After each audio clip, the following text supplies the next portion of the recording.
বেশিরভাগ মানুষ রমজান মাসে ফজরের নামাজ পড়ে এসে ঘুম দেয়। আপনার যদি রাতে ঘুম না পুরে আবার দিনে ডিউটি থাকে, ঘুম একটু যদি যাওয়াই লাগে, তো ফজরের পর পর ঘুমাবেন না।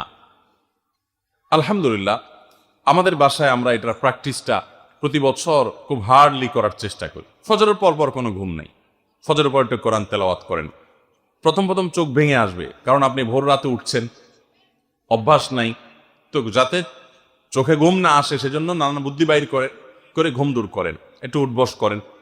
ওই টাইমে বসে ফজরের পরে আপনি তেলাওয়াত করেন, জিকির আজকার করেন, সকাল সন্ধ্যার দোয়াগুলো পড়েন, এটা দোয়া করেন, রমজানের কিছু আমল করেন। এশাকের নামাজের ওয়াক্ত হয়ে গেছে, 2 রাকাত নামাজ পড়ে এরপর আপনি পারলে দরকার হলে শুয়ে যান, কিন্তু ফজরের পর শুয়ে যাবেন না। এটা একটা ভুল, কারণ নবী করিম সাল্লাল্লাহু আলাইহি সাল্লাম সকালের এই সময়টার জন্য দোয়া করেছেন, আল্লাহুম্মা বারিক লি উম্মতি ফি বুকুরিহা, আল্লাহ আমার উম্মত জন্য সকালের সময়টাতে বরকত দান করুন। আর ওই সময় আপনি ঘুমায় থাকছেন। তো রমজান মাসে আমরা এটা ভুল করি, এটা আমরা করব না যথাসম্ভব।